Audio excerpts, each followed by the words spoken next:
Well, Judy, thank you very much. And it is great to be back at the Reece Centre. It was my first official visit when I became Minister back in September 2012, and I very nearly didn't make it here. So we made particular efforts to get the transport arrangements right, and I was actually early, which very rarely happens in my role. But it's also great to be back to see that actually having been here for the inaugural opening in honour of the work that Jan has done, and to see Jan here again today and learn about some of the work that you've been doing in the intervening period, and that the centre is going strong is testament to much of the hard work that has gone on in the interim. And before we move on from Billy's contribution, I just want to thank Billy for sharing with all of us his very personal but very thoughtful and I think intelligent insight into what it's like to be a teenager in his position. He is right that teenagers eat a lot and don't put on weight. It's very annoying for us who, as someone who's just turned the wrong side of 40, who don't eat a lot and do put on weight, have to deal with. But just to give you a crumb of comfort, we do still talk to our dogs as our sounding boards. But when we think about vulnerable children, it is easy to focus on the youngest as the most obviously in need of help. And in many ways, that's our protective instinct, and it's perhaps a natural consequence of that. But as we've just heard from Billy, teenagers in foster care can face just as, if not more, distinctive challenges and rely on a similar wide-ranging amount of support in order to deal with those challenges. So it's vital, therefore, that we develop a much better understanding of adolescent needs, which is why the evidence-based approach that so many of you here today are bringing into this area is so valuable. Now, there's clearly much more to do, but it's encouraging to see the strides and understanding that have been made in recent years as teenagers in foster care start to get the attention that I think that they deserve. So I'm hopeful that today's seminar, as well as the subsequent ones in other areas that touch on teenagers in foster care, will continue to build on that really valuable work. And can I just, at this juncture, just thank Judy Seber, who recently sent me a copy of her new book. It's not for me to plug it, but Teen Parenting for Children in Foster Care, and I have delved into it. And I can already see the value that will have in understanding what makes up good fostering. And I will be spending a bit of time on the train looking a little bit more at that. But I think it's fair to say that adolescence isn't an easy time in anyone's life, as Billy has just illustrated in his discussion with Judy. It is a period of blossoming for some, but it's also a testing of the boundaries and the pull of independence, all turbocharged by those raging hormones, which my wife and I are just on the cusp of discovering for ourselves at home. And in this, there is that inbuilt straining at the leash, and as a consequence, there's still very much the need for a safety net when young people stumble, even more so for children who've known so much hurt and upheaval in their early lives. So we know, for example, that children in care often lag far behind their peers at school, with the attainment gap particularly pronounced for teenagers, and that stable placements can make all the difference to how highly they achieve. It's also the case that placements in the teenage years are more likely to break down. The group most susceptible to having 3 or more placements a year are those who went into care aged 13 to 16. And as Judy's new book actually points out, poor performance at school so often translates into poor prospects in later life. So just over a third of 19-year-olds who've left care are not in education, employment or training, compared to 15.5% of their peers outside of the care system.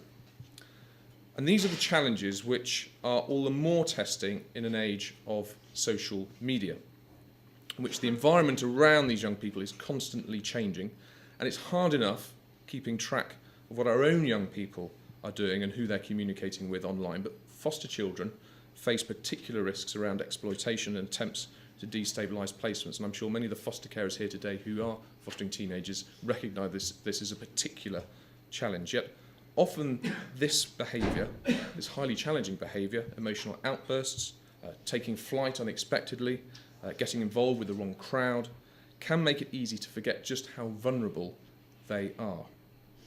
That they're not so much young people as older children who have often suffered great trauma in their early years and who need our protection and support as much as ever. Now, having myself grown up with many foster children, many who came to us as teenagers, I've seen for myself exactly what this means.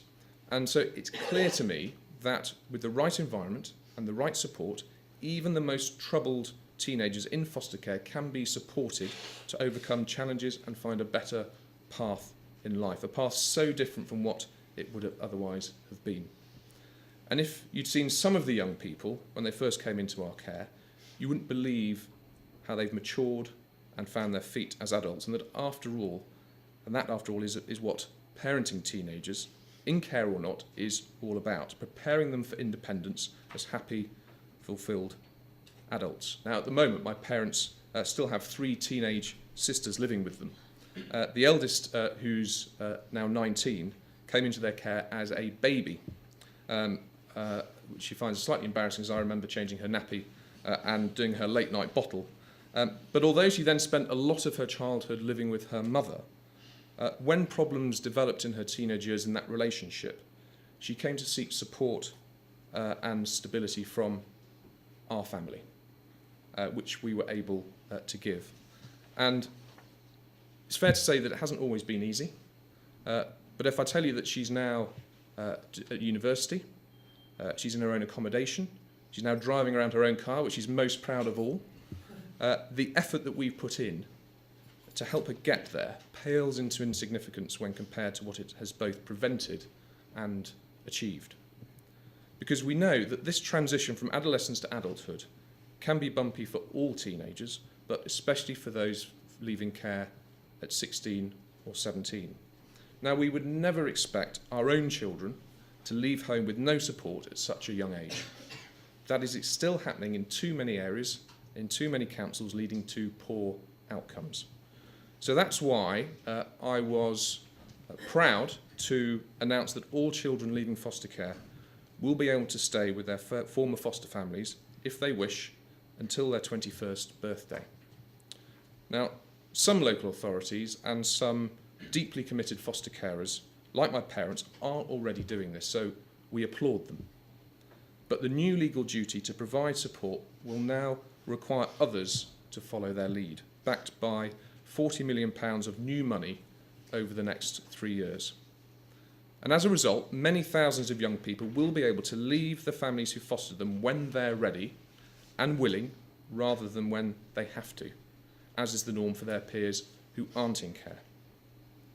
Now, I know many have been calling for this for some time, many of you here. So I'm pleased that we've been able to deliver it and that it's been so warmly welcomed. And I'm hugely hopeful that this change, together with our wider package of support for children in care and leaving care, will really transform lives. And this package of support, as you know, also includes a substantial financial boost.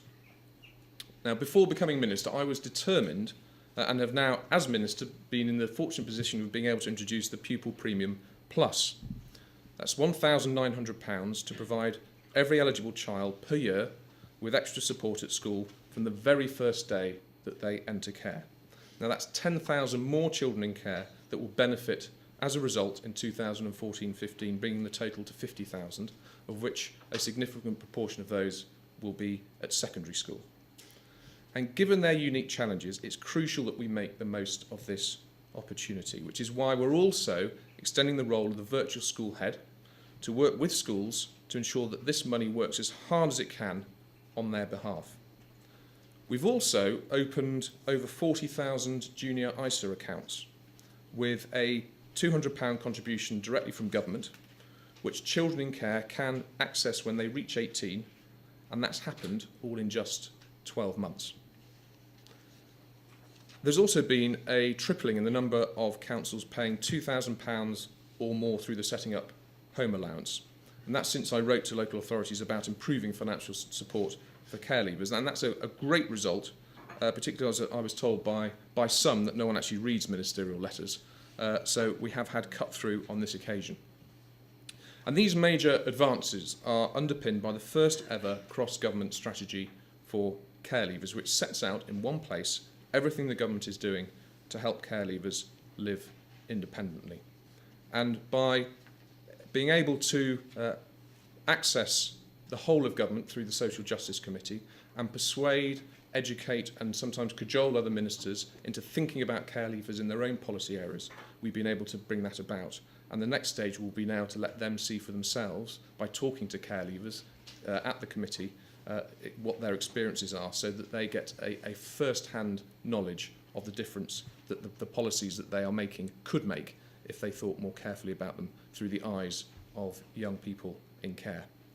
But as we know, on a personal level, no one plays a bigger role in preparing foster children for independence than foster carers. They do an incredible job, often in the most demanding circumstances. So I want to say how much I appreciate their hard work and their dedication. It's why I wrote to foster carers not long after I became minister, to each of them, to let them know that. It was the first time I'm told a minister had taken that step. And I've also just written to all those foster carers who were decorated in the New Year's honours list. That's fantastic, but we need to do much more to draw on their valuable experience, which is often underutilised. And by living alongside fostered teenage children, they see their ups and downs every day. Foster carers often understand better than anyone what makes them tick and what works for them and what doesn't, both on a practical and an emotional level. And so it's important that they're recognised as part of the core team around the child for the critical insights that they can offer. A social worker, for instance, might insist that a young person has regular contact with their birth family, which the foster carer may see as having a terrible effect on them. Precious intelligence that could be channelled into changing the contact arrangements or better preparing the young person for the contact visit. Intelligence that could really transform decision-making with all the benefits this has for the young person's experience and outcomes. The impact that foster carers can have is particularly marked in longer-term arrangements. Knowing that you're taking on a 14-year-old, on for just a few weeks, as opposed to a few years, really does change that relationship. If you know it's for a few years, that offers carers the scope to really develop that relationship, which are, as the care inquiry concluded, the golden thread, and help shape the young person's future. Yet we know that long-term foster carers can struggle to get the recognition and support that they deserve. So that's why we're making every effort to change this, and we recently consulted on proposals to raise the status, security and stability of long-term foster care. So we know, for example, that despite the precious stability and family setting that it offers, many foster placements only become long-term through drift rather than as a result of a positive care planning decision. So we're proposing to establish minimum requirements for a formal decision-making process and to make social work support and the review of the care plan much more flexible, so that the collective effort remains firmly focused on the child or young person achieving rather than stagnating. But for fostering, long-term or otherwise, to really change lives, carers must be able to get on with everyday parenting, to give permission for school trips or sleepovers with friends, or to attend parents' evenings and meet teachers. Essential childhood experiences that we know mean so much to young people in foster care, particularly those moving through adolescence. Which is why we've made it clear that local authorities should strip away the bureaucracy that stops foster carers making these day-to-day decisions. And under changes that came into force in July, local authorities are now required to publish a policy on delegation of authority and have to set out clearly in placement plans who has been authorised to make what decisions about various aspects of a child's life.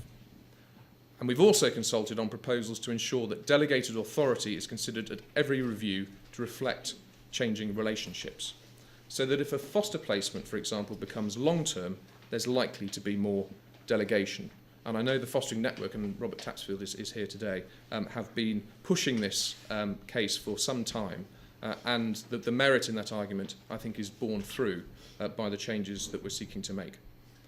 And we're also making it clear that foster carers who often know their child in their care best should always be invited to these reviews. Essential changes that should allow many more children in care to grow up enjoying normal family life and, with the reassurance that they can stay on after 18, leave them better placed to thrive as adults. But I appreciate that for many foster carers, it's not the future, but the day-to-day challenges of parenting sometimes very troubled teenagers that looms large. As with adoptive parents, we want to do all we can to help foster carers build their skills and confidence so their families don't just learn to cope, but truly flourish. And as with adoption, we know that improving support for foster carers is fundamental to improving recruitment. We're quite simply more likely to attract carers from a wider range of backgrounds who are willing and able to take on teenagers who we know can be hard to place if they can count on support. And that's why we're funding a programme of interventions based on rigorous evidence that include training and support for carers with teenagers. And many of these schemes have already had a positive impact for families. Schemes such as the multidimensional treatment foster care adolescent programme. And that's an intensive treatment programme specifically designed for young people aged from 11 to 17 that's delivered by foster carers with the support of a skilled clinical team. In one case, that programme's consistent boundaries and strategies helped a very troubled 13-year-old boy who'd experienced 9 placement breakdowns overcome his aggression and his anxiety. He'd been refusing to take medication for a serious health condition, been running away regularly, but since joining the programme, his behaviour has improved so markedly that there have been no crises, no hospital admissions, a fantastic breakthrough that could be a real turning point in his life. There's also the Keep Safe programme that's helping foster carers and kinship carers develop their parenting skills and use positive approaches with teenagers in their care. And these positive approaches were critical to helping a grandmother set her 14-year-old granddaughter, who was in her care, on a safer, more positive track and turn their relationship around. The granddaughter had gone missing for a few weeks and was believed to have been associating with a number of highly risky men being tracked by the police.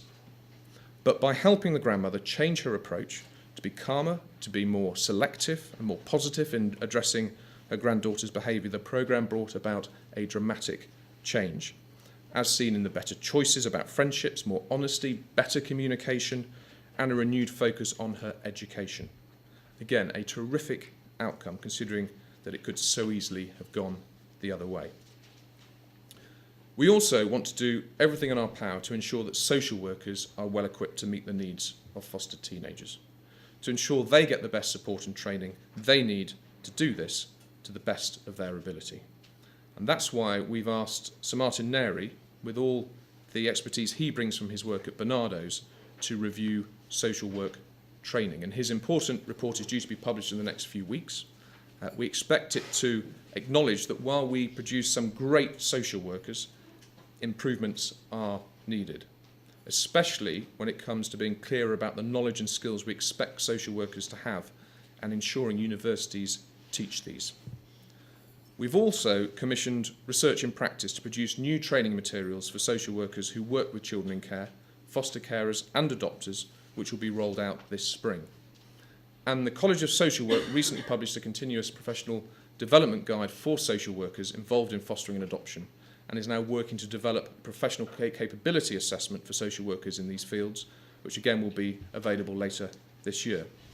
So I think it's fair to say that with many of you in this room's help, we've made some great progress since I was last here in September 2012.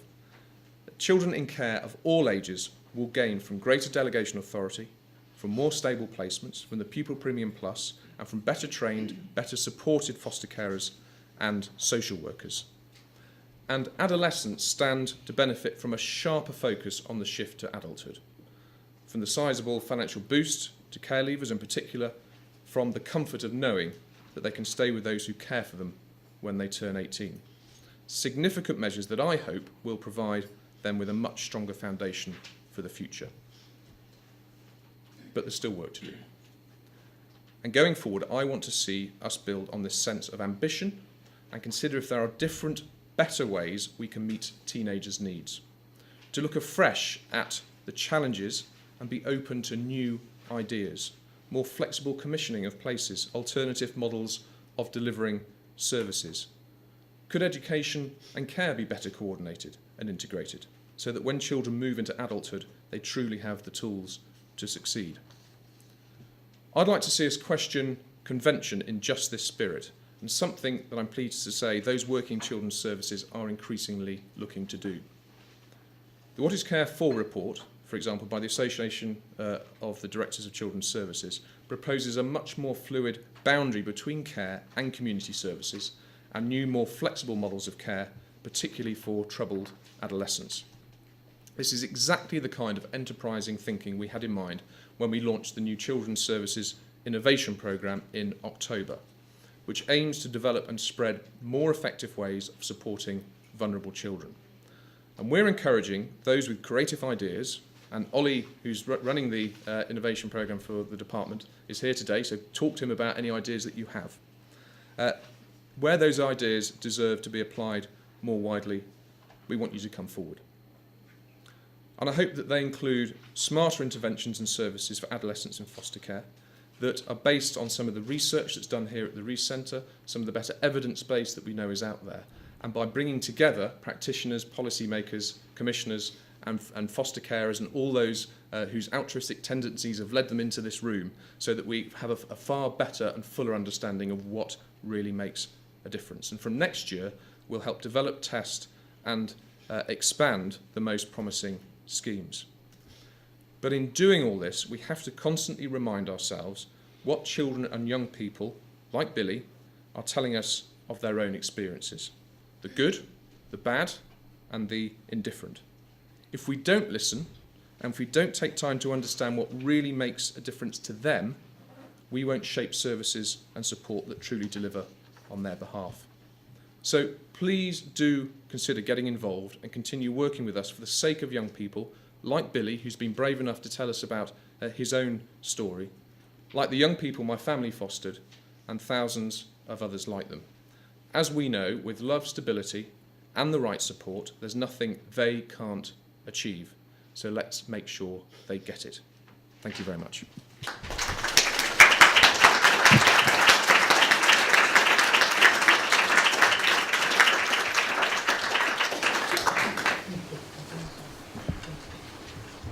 Do you want these microphones on before we take? Is that okay? Okay. Would you be happy to stay? Yes, of course. Yeah. Okay. Questions, comments? Would you like to come and sit down? There's a couple of seats over here. Do come and sit down. I'm standing quite long enough. Sorry, I'm trying not to stand in front of you. Any questions, comments, ideas? Don't be shy. Yes. Yeah. Do you want to start, Gordon, and then I'll come to you, Deacon? Yeah, do introduce yourself, please. Right. I'm Gordon Brownhill. I've been a carer for a year or two. You see, we've seen, over the years I've seen many good ones come and go. But it's nice to see somebody who knows in a ministerial position what they're talking about because of the background, because of your background. You now as children's minister really have the knowledge of what children need, and especially those in care.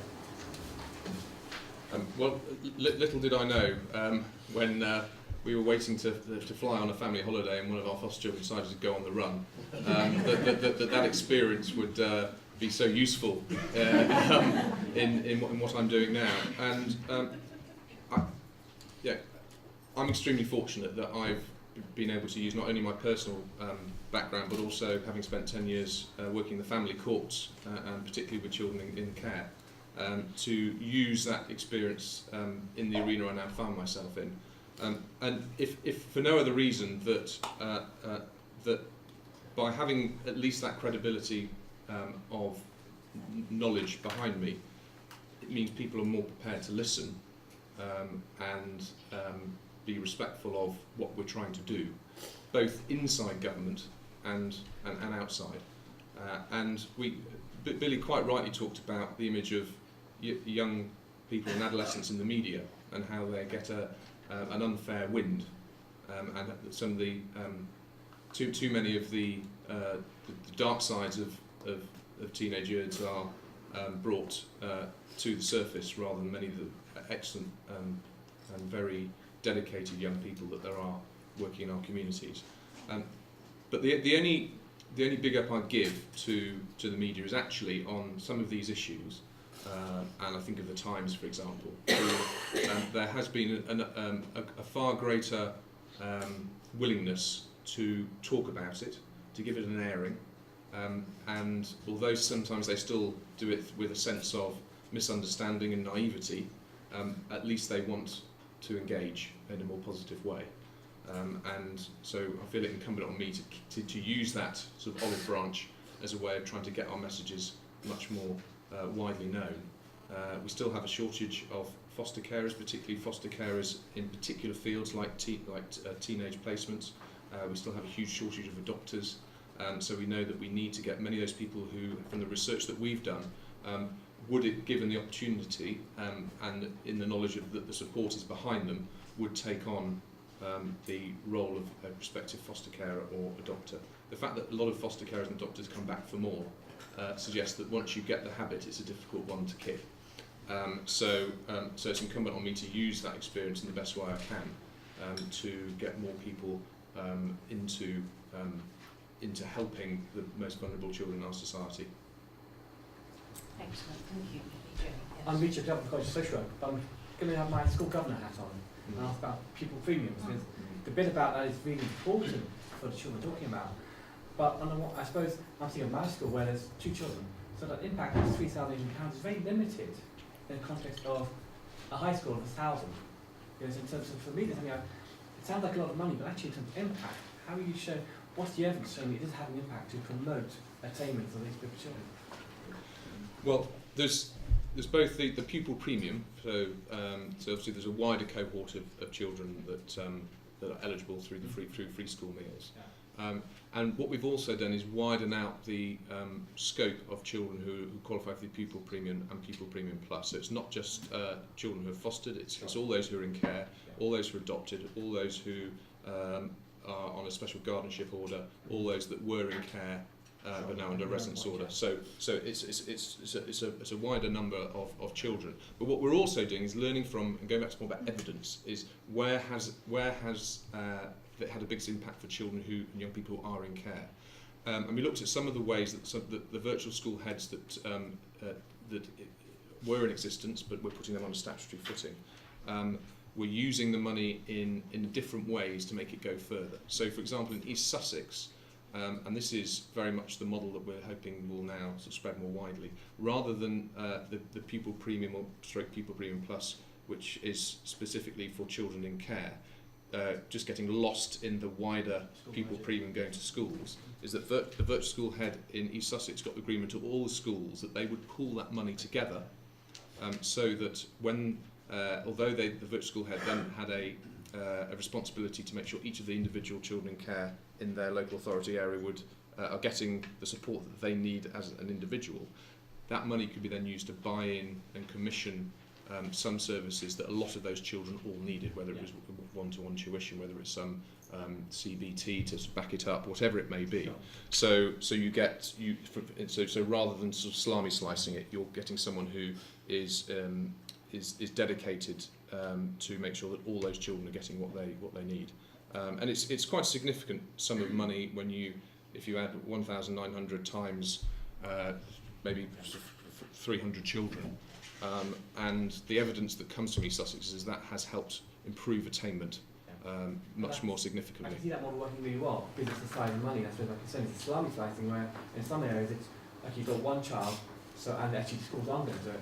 They're just doing it by themselves. So actually, how much of an impact can you have in that impact context? I'm going to we've got 5 people waiting to ask questions, 6 now. Please don't put any more hands up, only for the moment, because I won't remember them and we're going to run out of time.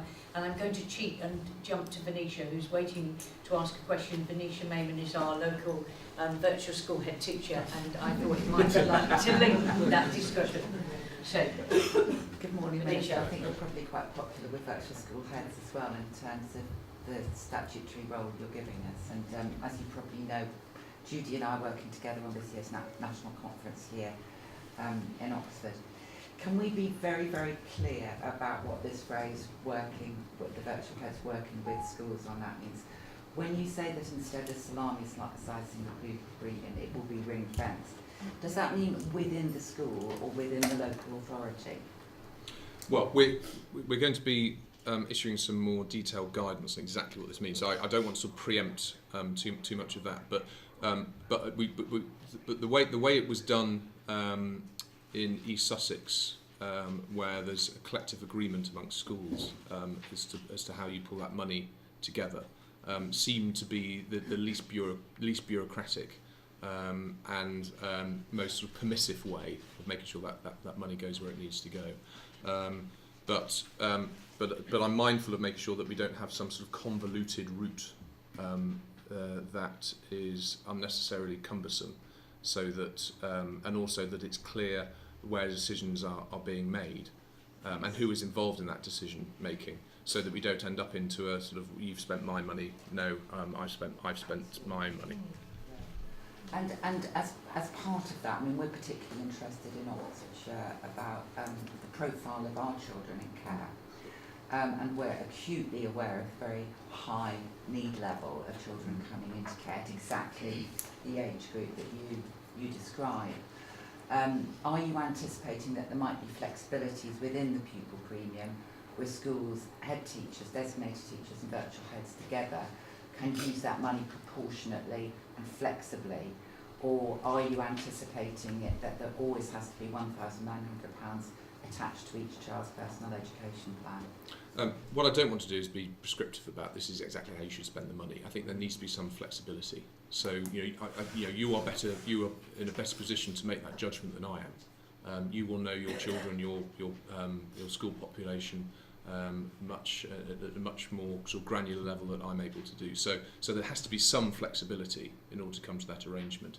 But also against the backdrop of knowing that you are one, I think, of only 5 statutory positions in the local authority, in fact, and therefore the clout that you have in making sure that money does benefit those children is much clearer. And of course Ofsted are going to be looking at this much more carefully as part of their own inspection. And I think another thing, just quickly to add to that, is that as we've announced in secondary school around moving away as a measure or a benchmark of a school's progress, that rather than it being the 5 good GCSE benchmark, that it's much more progression measure, so that every child in that school will count towards the quality of that school, which means that often those who are struggling, of which unfortunately many of those, there's a correlation with them being in care or having special educational needs, for example, often aren't reflected or haven't been reflected in the school's performance. And in the future, that for secondary school they will be, and we're looking at how we can sort of superimpose some of that into the primary level as well. It's a bit more difficult because when a child moves from primary to secondary, you've already got good data on what their level of performance is, but when they're moving into primary school, they're coming from different settings, different preschool arrangements, some haven't been in nursery, some have. So it's a slightly more complex area, but I think it is right that every child that is moving through a school should count towards that school's performance, so that those who do make progress, but it's not reflected necessarily in exam results in their barest form, is a reflection of that school's ability to improve their educational potential. We won't have time to take this any further now, but just to say we will watch this space because the Reece Centre starts a project funded by the Netherfield Foundation in the next couple of weeks, linking the looked after children data to the national pupil data set, and has been discussing with the department exactly how to frame those questions, so there'll be a lot more on that soon. Right, now I've got very quickly, if we might, John, just 3 or 4 more minutes, just take these other questions. If you wanted to ask. Yeah. It's not really a question, it's more a sharing of frustration, which I imagine from your position, and certainly within the Department of Education must be there. And it's the disjuncture, in my view, the increasing disjuncture between policy and practice. And a very good example is delegation authority. I'm a professor of social work at the University of Bedfordshire, but I'm also a reviewing officer for foster carers, and I chair a local authority fostering panel. And one of the things that I'm very aware of is that the delegated authority in its form was there in the care planning regs in 2010, as indeed was staying put, actually. They were both reissued as directions by your government in 2013. Partly, in my view, is because it wasn't being properly implemented. And I think delegated authority is particularly important in relation to the status of foster carers, good working relationships between foster carers and people with PR, and also it has the potential for also obviously as making as ordinary children's lives as possible, which is the most important thing, but also, in my experience, lessening the number of allegations as well against foster carers, because it makes sure that everyone's working to the same agenda. And I'm interested in I think delegation authority is a very good example of extremely good direction from the Department of Education, incredibly helpful materials from Fostering Network on the Department of Education website, and yet it's still not really being implemented in the way that one would hope is required. And it's really about a question about why, I think, in a number of areas we're having this disjuncture between policy and practice, and how we ensure that local authorities actually do what is required of them. There are some examples of excellent practice in relation to what local authorities are doing, but I'm coming across too many gaps where it's not happening, or sometimes where it is happening, I think that people are also working slightly outside the law in that they're not consulting properly with all people with PR. So it's a frustration really about how we make sure that really positive policy initiatives are implemented in practice uniformly, across all local authorities. Thank you. Yeah. I mean, those are all good and valid points. And one thing I've discovered fairly quickly, working in government, is you may have the fun of legislating, but actually the hard graft is the implementation. And that the holy grail is actually then seeing some cracking reform that you've come up with actually start to bite properly on the ground where it needs to. And so I'm very mindful of, just because we announce something, it doesn't mean it happens. I think part of the problem that you've identified, the sort of disconnect between policy and practice, is what we're seeking to try and address through some of the training, the initial training of some of the social work degrees.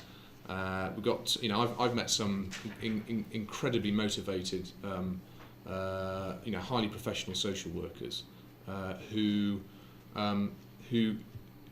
themselves are frustrated that they haven't been given some of the tools that they need to understand what attachment is, understand what child development is, and and understand the role of foster carers, other than they're the ones where we put them when we're not looking after them, and to get that much deeper knowledge of the practical consequences of what they are, the decisions they're making, and the role that they're playing. And so I think so part of that is the cultural sort of change that's required. And again, that's a very easy thing to trip off the tongue, very, very hard to achieve. But I do think, as we've seen with some of the people coming in through Step Up to Social Work and the front line that we're bringing in, we are trying to attract people into social work who share the ambition that we have, but also understand some of the more intrinsic elements to social work, that things like what delegated authority actually is and how you deliver it, so that you get the practice on the ground. So it is frustrating, and we can keep banging the drum from the centre, and I can keep sending ministerial letters, but I think also, and we can keep legislating, although people think maybe there's too much law, but I think if we can get some of the initial training, and also support whilst working, protecting case workloads for newly qualified social workers, having a principal family social worker looking at what works in places like Hackney with reclaiming social work, and having a team around the family, are all ways that we can improve the connection between policy and practice going forward. I'm going to take 2 more, but please keep them short. I think Sorry, my answers are very I long as think well. I can not worry with mine because it was about the pupil premiums. So I Okay, think- yeah. Maybe you can drop me a note if you want. Mine was about pupil premium, just to say that I really think that's a great amount of money per child. I'm a foster carer, okay? I think it makes a real difference. I personally like it when it tracks with the child because the perception is it's been spent on that child and you can discuss it with them. And sometimes they don't want an amorphous help within school, i.e. an odd bod hanging about in the class that makes them look different. They would actually rather have a maths lesson outside in school in their own time when they don't have to tell their mates about it if they don't want to.